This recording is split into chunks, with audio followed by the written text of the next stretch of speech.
चक्कर स्टार्ट हो रहा है इससे।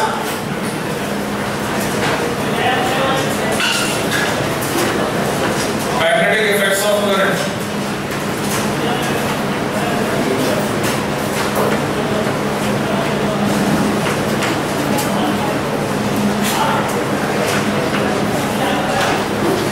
इसका कंबाइंड वेटेज है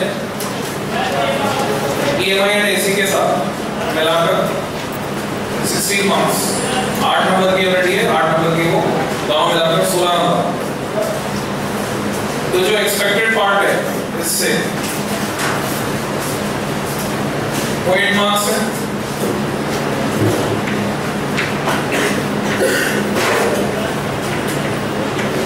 और इस यूनिट में भी 2 हिस्से हैं, 2 चैप्टर हैं। मूविंग चार्जेस एंड मैग्नेटिज्म पहला चैप्टर है और मैग्नेटिज्म एंड मैग्नेटिक मटेरियल दूसरा चैप्टर है। तो उसमें फिर तुम और इंडिविजुअल ब्रेकअप कर सकते हो, लगभग 4 और 4, पर एग्जैक्ट नहीं है वो, लगभग कभी किसी पार्ट से जाना है, कभी किसी दूसरे पार्ट से जाना है ऐसा। तो उसमें हमको पढ़ना शुरू करना है। जो मेन सिलेबस है, मैग्नेटिक इफेक्ट की जो डिस्कवरी हुई, यानी करंट भी मैग्नेटिक इफेक्ट प्रोड्यूस करती है। कई साइंटिस्ट ने ऐसा ऑब्जर्व किया कि जब बिजली गिर रही थी आसमान से, तो जो शिप्स में बड़े बड़े कंपास लगे होते हैं, उनकी निडल्स इररिलेवेंट रिफ्लेक्शन दिखाना शुरू कर देती है। यानी उनको जो नॉर्थ में इंडिकेट करना होता है, नॉर्थ में इंडिकेट करने के बजाय किसी और डायरेक्शन में दिखाना शुरू कर देती है। तो उसके बेसिस पर ये सोचा जाने लगा कि कुछ ना कुछ इलेक्ट्रिसिटी का मैग्नेटिज्म से लिंक होना चाहिए। तो जो रिकॉग्निशन मिला वो मिला ऑरस्टेड को। तो 1 नंबर में क्वेश्चन आता है, व्हाट वाज ऑरस्टेड्स डिस्कवरी। तो ऑरस्टेड ने क्या खोज की वो हम लिखेंगे। तो सब हेडिंग 1 मार्क में।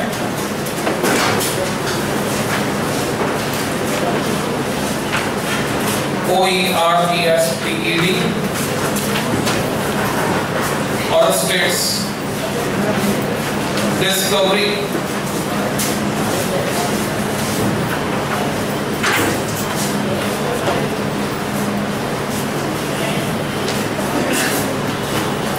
ऑरस्टेड ने देखा, वो भी एक्सीडेंटल थी, कुछ फिजिक्स में ज्यादातर खोजें जो हुई है डिस्कवरी एक्सीडेंटल हुई, जैसे रेडियो एक्टिविटी का तुम्हें पता है। हेनरी मैकवेल ने एक्सीडेंटली डिस्कवर किया। फैराडे ने भी जो लॉ दिया था वो भी एक्सीडेंटल था, एक्सीडेंटल था। और स्टेट जो है वो भी टीचर थे और क्लास में कोई एक्सपेरिमेंट डेमोंस्ट्रेट कर रहे थे, तो उनके हाथ में कंपास भी थी और वायर में करंट भी फ्लो करा रहे थे। तो उन्होंने देखा वायर में जैसे करंट फ्लो कराते हैं, कंपास निडल जो है उसका डिफ्लेक्शन इररिलेवेंट हो जाता है, उसमें डिफ्लेक्शन आने लगता है। तो उसके बेसिस पर उन्होंने ये खोज की कि जब भी किसी कंडक्टर में हम करंट फ्लो कराएंगे, उस कंडक्टर के आसपास मैग्नेटिक फील्ड डेवलप हो जाएगा। फिर करंट की डायरेक्शन को रिवर्स करके देखा तो मैग्नेटिक फील्ड की डायरेक्शन भी रिवर्स होगी। तो इसको हमें 2 लाइन में लिखना है, लगोगे।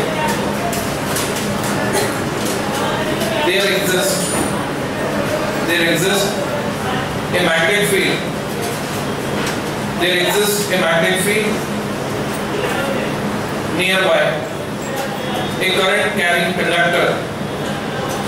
There exists a magnetic field nearby a current carrying conductor.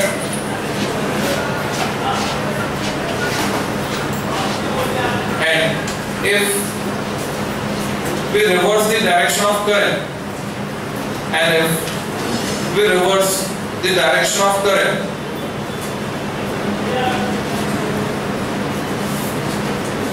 then the direction of magnetic field, then the direction of magnetic field also get reversed. Direction of magnetic field also get reversed. तो ये ऑरस्टेड की discovery जो इन number में देखा है। ऑरस्टेड ने ये नहीं बताया कि ये मैग्नेटिक फील्ड कितना होगा, बस उसने बताया मैग्नेटिक फील्ड होगा और उसकी डायरेक्शन रिवर्स हो जाएगी। कितना होगा ये बताया बायोट और सावर्ट, 2 अलग-अलग साइंटिस्ट थे। बायोट सावर्ट ने बताया, तो उनका लॉ तुमसे 2 नंबर में पूछा जाता है। तो next heading Biot Savart's law.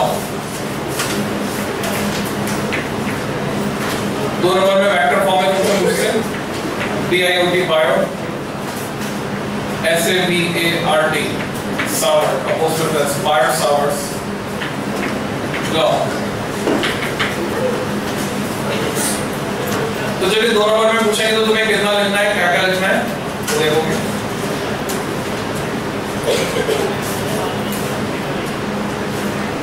BART Savart ने बताया कि कोई कंडक्टर है तो उसके छोटे से टुकड़े के कारण, स्मॉल एलिमेंट के कारण उससे कुछ दूर किसी पॉइंट पर मैग्नेटिक फील्ड जो होता है वो कितना होता है उसको बताया, उसके लिए वैल्यू होता है। और ये प्योरली एक्सपेरिमेंटल लॉ था, उन्होंने जो कुछ पता किया वो एक्सपेरिमेंट्स के थ्रू पता किया। तो तुम लिखोगे Biot and Savart found experimentally that Biot and Savart found experimentally that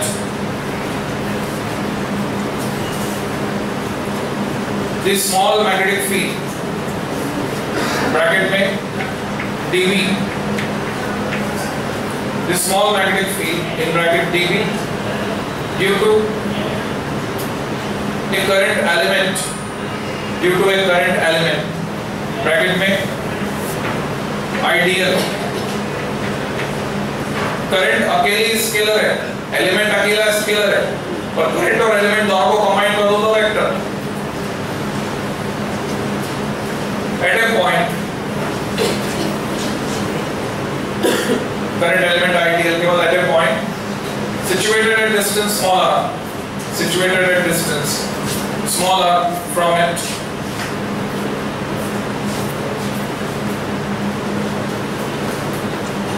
is given as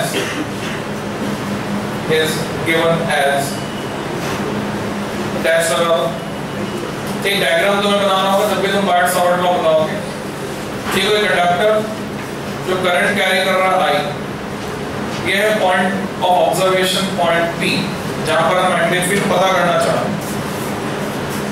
इस पॉइंट P की जो डिस्टेंस है, स्मॉल एलिमेंट एक कंडक्टर में हमने कंसीडर किया एलिमेंट AB जिसकी लेंथ dl है, इससे डिस्टेंस r है, स्मॉल r। इधर बैठ जाओगे तीनों जाके जो लास्ट बेंच है।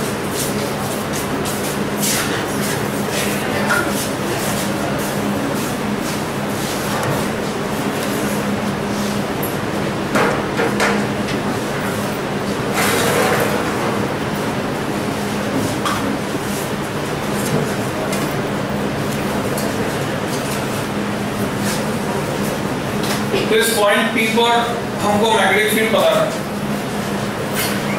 कितना हो। चेरियस टू लेओपार्ड्स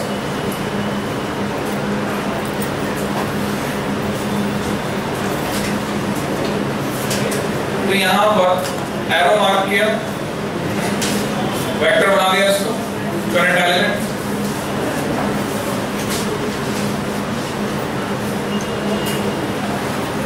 तो बायोट और सावर्ट ने एक्सपेरिमेंटली बताया ये जो स्मॉल मैग्नेटिक फील्ड होगा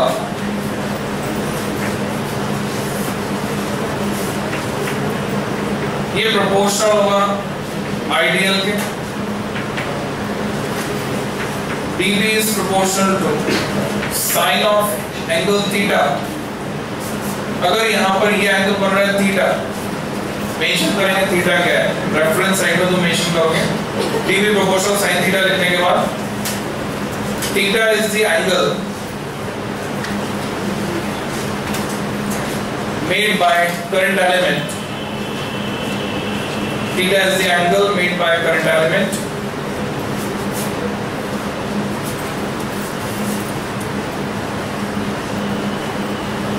with the line joining point P,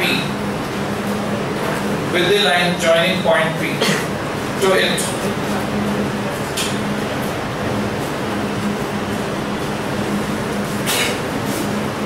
Also उन्होंने पता लगाया कि जो डिस्टेंस है ये जितनी ज्यादा होती है ये इनवर्स स्क्वायर लॉ को फॉलो करता है, dB प्रोपोर्शनल 1/r²। इन तीनों फैक्टर्स को कंबाइन करके हम रिजल्ट निकाल सकते हैं। combining, we get dV proportional ideal sin theta upon r square। और जब प्रोपोर्शनल का साइन हटा देंगे तो एक कांस्टेंट मिलेगा हमको, that constant is km, capital K subscript m। इसको कहते हैं magnetic constant km times I d l sin theta upon r square. Mention करोगे where km equal to mu 0 upon 4 pi equal to 10 की power minus 7 unit henry per metre लिख सकते हो। अब ये हेनरी कहां से आया? ये आएगा EMI में, वहां पढ़ोगे इंडक्टेंस की यूनिट, वहां पर तुम हेनरी पढ़ोगे। तुम चाहो तो दूसरी यूनिट भी इस्तेमाल कर सकते हो। दूसरी यूनिट के लिए क्या करना पड़ेगा? ये टेस्ला हो गया, 1 मीटर ऊपर नीचे कट गया, टेस्ला इनटू मीटर और आई जाएगा नीचे तो एम्पियर। तो हम इसको ऐसे भी लिख सकते हैं टेस्ला मीटर पर एम्पियर,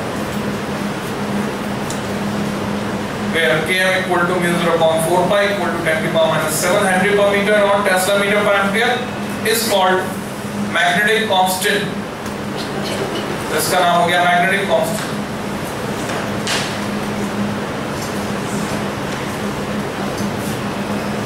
फिर यहाँ पर mu 0 से भी पहचान कर लेते हैं,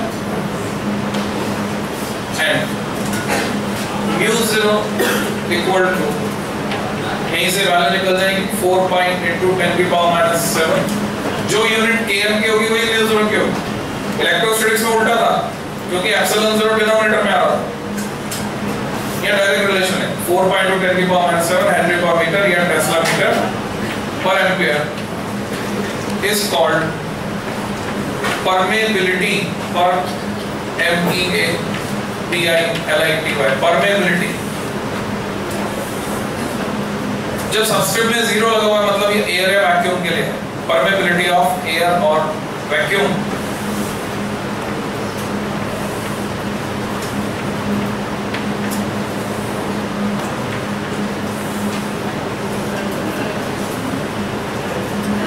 अभी परमेबिलिटी क्या होती है? जैसे परमिटिविटी थी मीडियम की प्रॉपर्टी, परमेबिलिटी भी मीडियम की प्रॉपर्टी है। परमेबिलिटी तय करेगी कि किसी मीडियम से होकर, जैसे परमिटिविटी 3 तरह की होती थी, परमेबिलिटी भी 3 तरह की। ये तो एयर या वैक्यूम की रेफरेंस परमेबिलिटी होगी। फिर मीडियम की permeability absolute permeability mu m, और दोनों का जो रेशियो होगा mu m upon mu 0 that is mu r relative permeability. बिल्कुल सिमेट्रिकल है। तो ये मीडियम की वो प्रॉपर्टी है जो ये तय करती है कि उस मीडियम में से होकर कितनी मैग्नेटिक फील्ड लाइंस गुजर सकती है।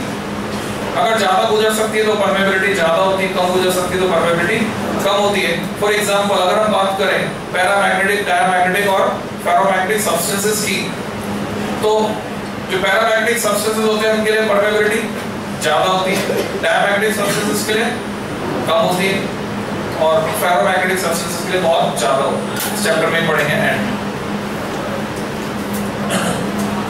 2 नंबर में तुम्हें एक तो डिस्क्रिप्शन, फिर इसको वेक्टर में बनाना है, डायरेक्शन एसोसिएट करनी है।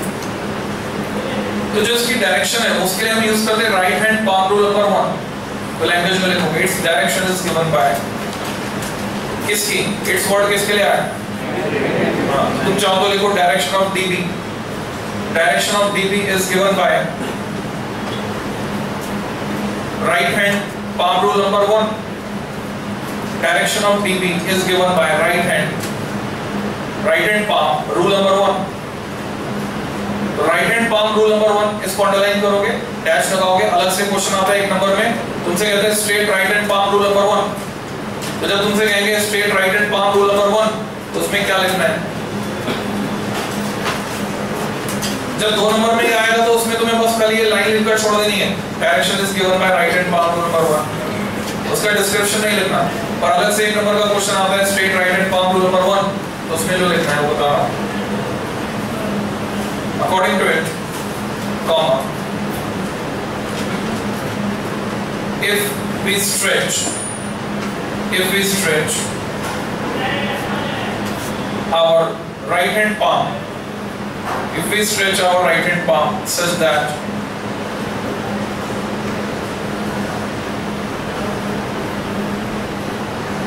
the thumb indicates in the direction of current, thumb indicates in the direction of current, fingers towards the point of observation, fingers towards the point of observation,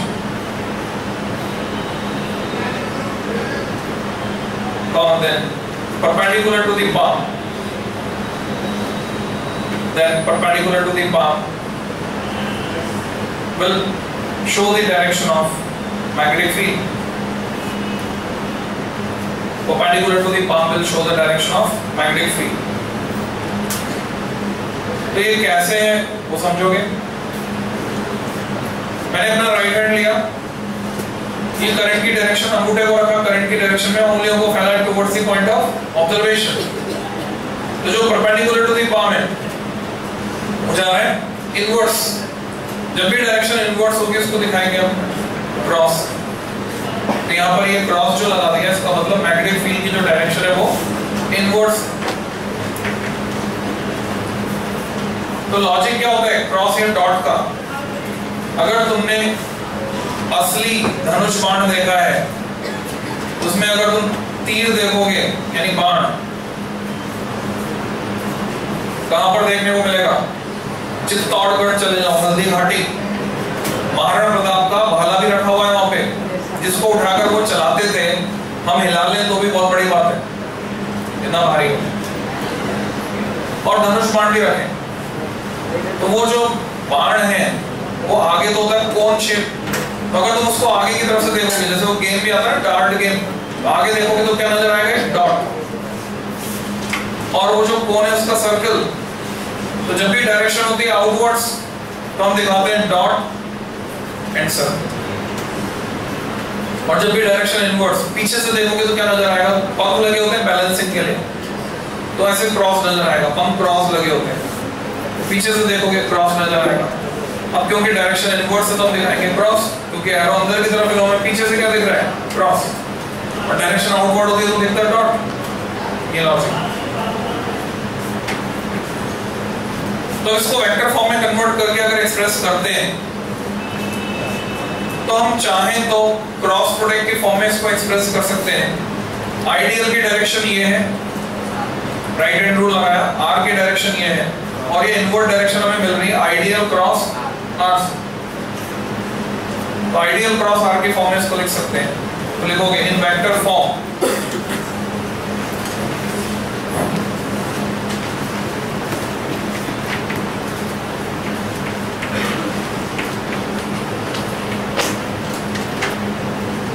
dv equal to mu 0 ideal cross R. ऊपर R multiply किया तो नीचे एक और are multiply होकर ही बन जाएगा are cube और 4 पाई आया। Mu 0 upon 4 pi ideal cross R upon R cube. Clear? Recently आया ये क्वेश्चन बोर्ड एग्जाम। उसके बाद इसकी एप्लीकेशंस पढ़नी है। और स्टेट ने बताया मैग्नेटिक फील्ड होता है, बायट सावर्ट ने बताया इतना होता है। अब इसको इस्तेमाल कहाँ पे करेंगे? पहले पुराने सिलेबस में 2 एप्लीकेशन हुआ करती थी इसकी। इनफाइनाइट स्ट्रेट वायर के कारण मैग्नेटिक फील्ड निकालो, फिर उसमें स्पेशल केस लगाते थे अगर लेंथ इनफिनिटी नहीं है तो मैग्नेटिक फील्ड कितना होगा। वो वाली एप्लीकेशन को उठाकर डाल दिया गया है एम्पियर्स लॉ के एप्लीकेशन, क्योंकि इससे जब उसको डिराइव करते थे तो डेरिवेशन 2.5 पेज का बनता है, कैलकुलस इन्वॉल्व होते थे। तो इसमें सिर्फ एक ही एप्लीकेशन लेकर रह गई है जो लूप होता है, करंट कैरिंग लूप। तो उसके कारण मैग्नेटिक फील्ड हमें निकालना है, एक्सियल पोजीशन पे निकालना है और उसके सेंटर पे निकालना है। और ये डेरिवेशन भी आता है, 3 नंबर में आता है डेरिवेशन। एप्लीकेशन सब हेडिंग उसमें 3 नंबर में to find the expression for magnetic field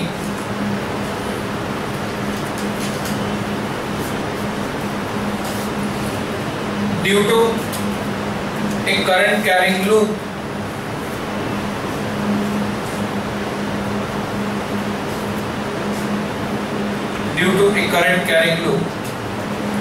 at a point P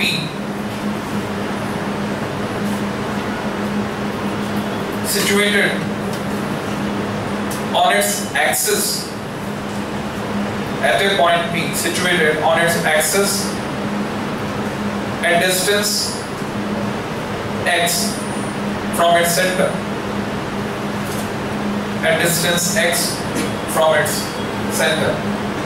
तो ये हमें पता है। तो इसमें दो डायग्राम बनेंगे डिफरेंट ओरिएंटेशन। तो दो डायग्राम का लॉजिक क्या है ऐसे समझो।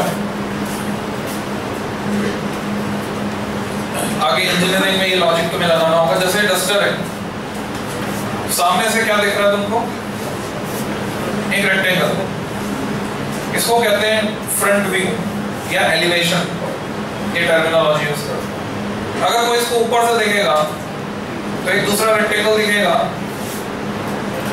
इस तरह का ऊपर से,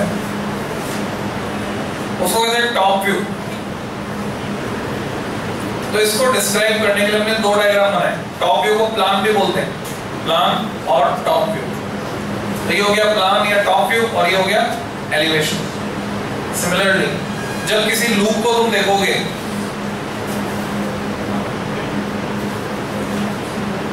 करंट कैरिंग लूप ये इस प्लेन में है, ऐसे करंट फ्लो, ये इसका एक्सिस, यहां पॉइंट P, उस पर मुझे मैग्नेटिक फील्ड निकालना है। तो इसको ठीक से डिस्क्राइब करने के लिए दो डायग्राम बनाकर हम इसको डिस्क्राइब करें। पहला डायग्राम साथ ही बनाना है, इंतजार नहीं करना। दूसरा डायग्राम इसके नीचे बनेगा, इसके लिए जगह चाहिए नीचे, इतनी जितना इसमें चाहिए। ये इसका axis, this is point of observation point P, जहां पर हम मैग्नेटिक फील्ड पता करना चाहते हैं।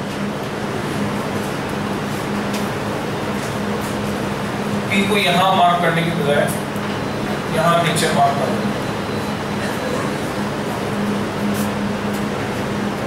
तो इसमें करंट I फ्लो हो रही है इस तरह से, और इसकी जो रेडियस है वो है स्मॉल a, ये सेंटर हो गया, और पॉइंट P की जो डिस्टेंस है वो है x। x is given to us, a is given to us। अब इसमें ये क्लैरिटी नहीं आती है, यहाँ पे कट रहे हैं दो लाइन, ये क्लैरिटी नहीं है कि ये वाला हिस्सा पीछे है, ऐसा नहीं, एक हिस्सा पीछे एक हिस्सा आगे, कौन सा हिस्सा आगे कौन सा हिस्सा पीछे, उसमें क्लैरिटी के लिए हम एक डायग्राम और बनाते हैं ठीक इसके नीचे।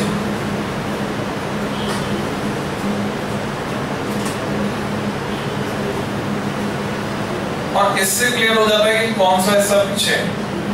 अगर मैं यहां पर बना देता हूं डॉट, इसका मतलब हुआ यहां से करंट बाहर आ रही, और यहां बना देता हूं क्रॉस, इसका मतलब करंट इधर से बाहर आकर इधर से अंदर जा रहा है। तो अब क्लियर है, ये हिस्सा आगे है और वो वाला हिस्सा पीछे।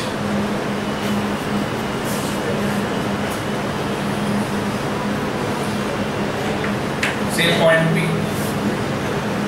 Radius a, distance x, centre. जो हमने अभी सीखा है वो ये सीखा है कि बायर-सावर्ट लॉ के कारण किसी स्मॉल एलिमेंट dl के कारण मैग्नेटिक फील्ड निकालना सीखा है। तो ये तो पूरा लूप है, तो कंसेप्ट कौन सा लगाएंगे? सिमेट्री पूरी फिजिक्स में, जो तुम रोटेशनल डायनामिक्स में करके आए, छोटे से मास dm के कारण उसका मोमेंट ऑफ इनर्शिया निकालकर फिर पूरे रिंग के लिए, डिस्क के लिए, तो यहाँ पर भी ये करेंगे। हम एक स्मॉल एलिमेंट लेंगे, उसके कारण मैग्नेटिक फील्ड निकालेंगे, फिर उसका समेशन या उसका इंटीग्रेशन कर देंगे फॉर होल लूप। तो मैंने यहाँ पर एक छोटा सा एलिमेंट लिया, एलिमेंट AB, जिसकी लेंथ है dl, उसमें हमें पता है करंट ऐसे आ रही, करंट इसमें बाहर जा रही, उस करंट एलिमेंट के कारण P पर जो मैग्नेटिक फील्ड होगा, ये मैंने एक लाइन से जोड़ा, इसको तुम सिमुलेट कर सकते हो इस सिचुएशन से। एलिमेंट ये लाइन R, तो ये लाइन भी क्या होगी R, और केवल एलिमेंट इस तरफ है, मान लो वायर का टुकड़ा इधर है, लाइन जा रही है। तो अगर मैं right hand palm rule number 1 लगाता हूँ डायरेक्शन पता करने के लिए, एलिमेंट की डायरेक्शन में अंगूठा, fingers towards the point of observation, तो परपेंडिकुलर टू द पाम जो जाएगा वो ऐसे जाएगा, dv इस डायरेक्शन में होगा 90 डिग्री टू दिस। 3D में सोचो, तो मैं इस dv के दो कंपोनेंट्स करूंगा। Suppose this angle is theta,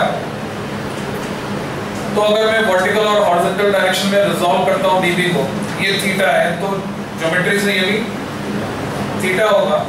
इधर dv का कंपोनेंट मिलेगा dv cos थीटा, और इधर मिलेगा dv sin थीटा। अगर मैं पूरे लूप को सिमेट्रिकली सिचुएटेड ऐसे बहुत सारे एलिमेंट से बना हुआ मान लूं, तो एक ऐसा एलिमेंट यहाँ पर भी होगा जिसको मैं डॉटेड लाइन से दिखा रहा हूँ CD, और इसके कारण जो मैग्नेटिक फील्ड होगा उसे भी मैं डॉटेड लाइन से दिखा रहा हूँ, इस डायरेक्शन में होगा, सेम मैग्नीट्यूड का होगा, सिमेट्री है, डायरेक्शन अलग होगी, मैग्नीट्यूड सेम होगा। उसके अगर मैं कंपोनेंट रिजॉल्व करता हूँ फिर डॉटेड लाइन से, तो वर्टिकल कंपोनेंट कट जाएगा पर हॉरिजॉन्टल कंपोनेंट ऐड हो जाएगा। तो इससे हमें एक क्लू मिलता है कि सारे dv sin थीटा जुड़ जाएंगे तब रिजल्टेंट मिलेगा।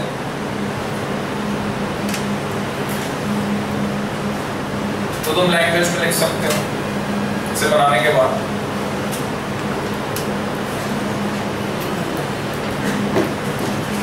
तो 3 नंबर के इस डेरिवेशन में तुम्हें क्या क्या लिखना है, कैसे लिखना है, इसकी प्रैक्टिस करोगे। जब भी हम डायग्राम बनाते हैं तो नोट्स में हम लिख देते हैं खाली एक word SIT dot dash dash, इसकी जगह एग्जाम में लिखकर आएंगे situation is as shown in figure.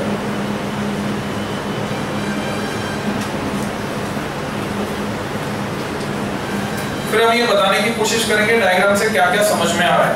तो तुम लिखोगे it is clear from the figure that,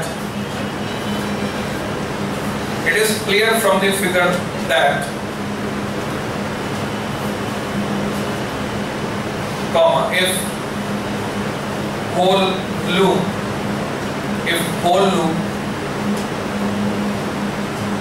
is assumed to be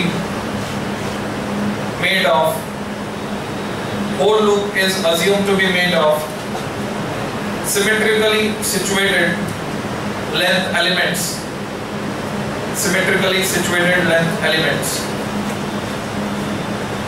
each of length dl, symmetrically situated length elements each of length dl, comma then we can show that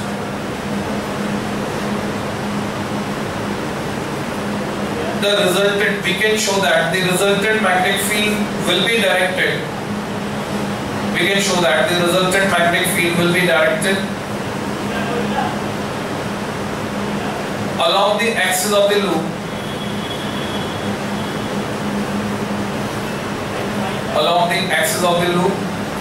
and is given as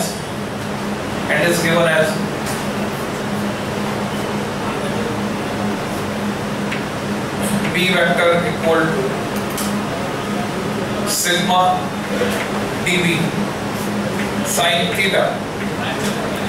और इसमें क्या है कि कुछ बच्चे confuse हो सकते हैं, थीटा, ये वाला थीटा और ये वाला थीटा अलग है, तो जरूरी नहीं कि तुम दोनों को थीटा से दिखाओ, तुम चाहो तो इसको फाई से दिखा सकते हो।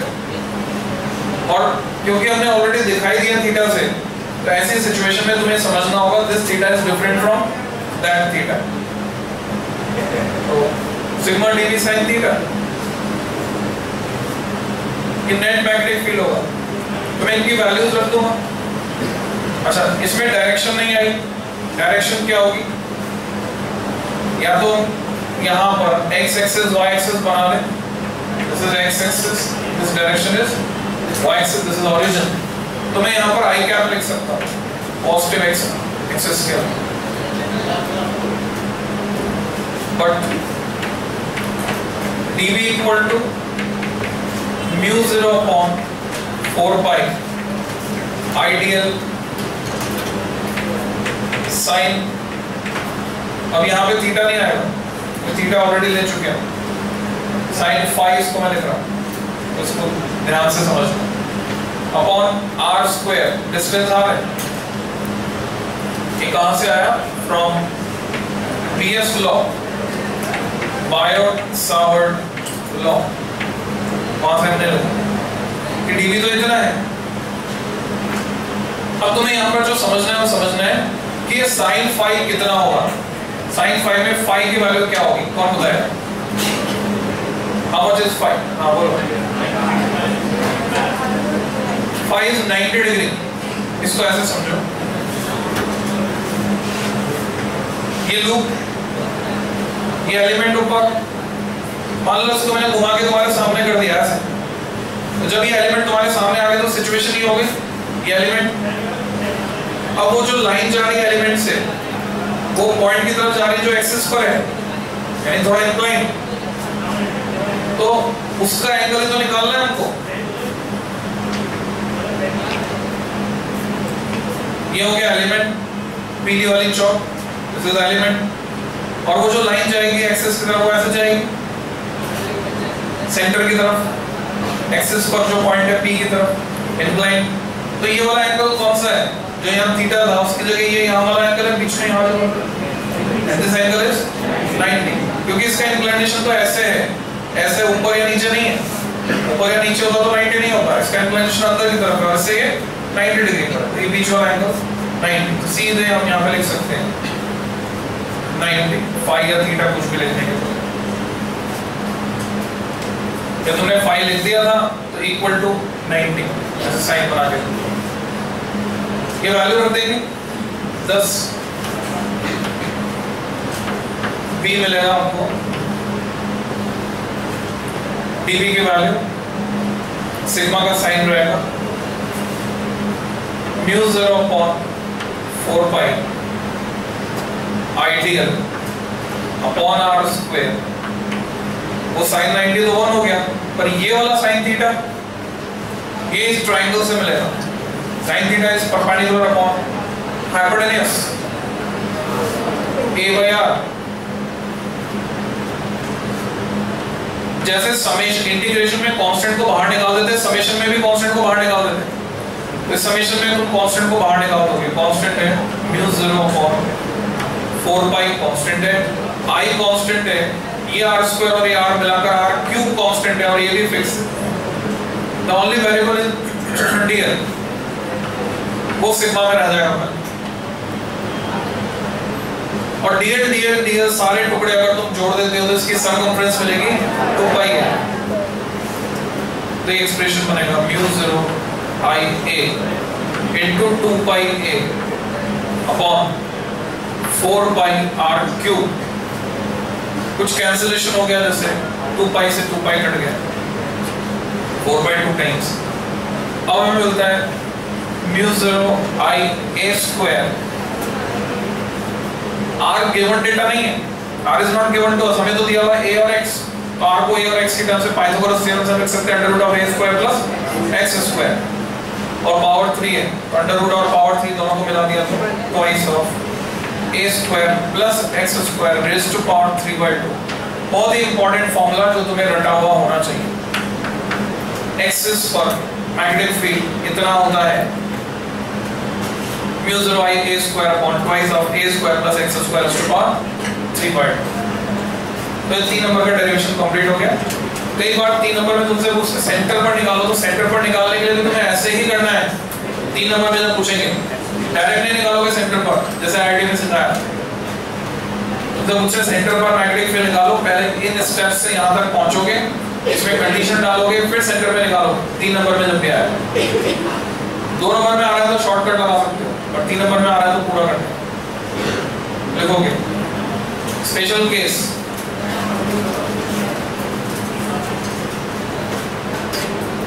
magnetic field at the center of the loop, magnetic field at the center of the loop.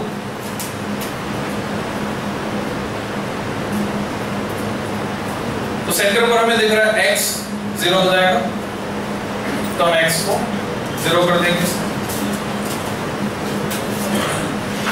और x इक्वल टू 0, तो हमें b मिलता है। ऊपर नीचे कैंसिलेशन होगा ये में μ0 I upon 2a direction I cap, यहाँ पर भी डायरेक्शन आएगी I कैप, अगर वेक्टर फॉर्म में लिखेंगे तो ये I कैप थ्रू आउट चलेगा डायरेक्शन के।